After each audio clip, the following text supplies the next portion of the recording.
မင်္ဂလာပါဗျာဒီနေ့ကတော့မမြဲတာလေးတွေတင်ပြကြည့်မယ်ဗျာမမြဲတဲ့အကြောင်းအရာလေးတွေတင်ပြကြည့်မယ်ဗျာ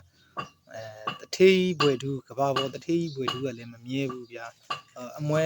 ဆုံးလူကလည်းမမြဲဘူးဗျာချန်ပီယံကလည်းမမြဲဘူးဗျာချန်ပီယံဆိုတာဘောလုံးချန်ပီယံပြေးချန်ပီယံ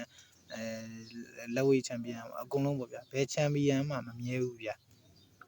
ပြီးတော့အခုဆိုရင်ကျတို့နိုင်ငံဆိုရင်နိုင်ငံရေးမကောင်းဘူးအခြေအနေမကောင်းဘူးမကောင်းတဲ့ဟာလည်းမမြဲဘူးဗျာမမြဲဘူးဆိုတော့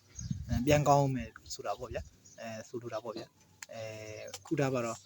မုန်တိုင်းတိုက်တယ်ဗျာလေမုန်တိုင်းအကြီးကျယ်တိုက်တယ်လေမုန်တိုင်းပြီးလို့ချင်တော့ဒီပြင်းညင်းလေးကတော့လာမှာပဲအခုလည်းအဲ့လိုပဲကျတို့နိုင်ငံမှာအခုနိုင်ငံရေးစုပ်ပြတ်တက်နေတဲ့နိုင်ငံရေးမကောင်းဘူးပြန်ကောင်းမှာအများတန်းမကောင်းတာကြီးလည်းမမြဲဘူးကောင်းတာလည်းမမြဲဘူးအဲ့ဒါလေးတင်ပြကြည့်တာ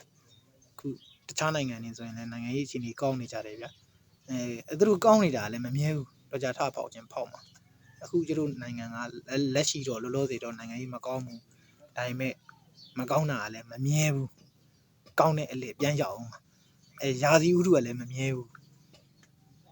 ဆိုတာအခုနွေရာသီဆိုရင်ခင်ဗျနွေရာသီကြိုက်တယ်ဆိုနွေရာသီကြီးပဲလုတ်ပေးပါလို့မရဘူးစောင်းရာသီကြိုက်တယ်ဆိုစောင်းရာသီကြီးပဲလုတ်ပေးပါလို့မရဘူးမိုးရာသီကြိုက်တဲ့လူလည်းမိုးရာသီကြီးပဲလုတ်ပေးပါလို့မရဘူးတလဲစီပဲလာမှာအဲ့ကြမကောင်းတာရောကောင်းတာရောဘယ်ဟာမှမမြဲဘူးလို့တင်ပြကြည့်တာဟုတ်မဟုတ်ကွန်မန့်မှာဆွေးနွေးကြပါအောင်ဟုတ်ကဲ့ဒါပါပဲဗျာ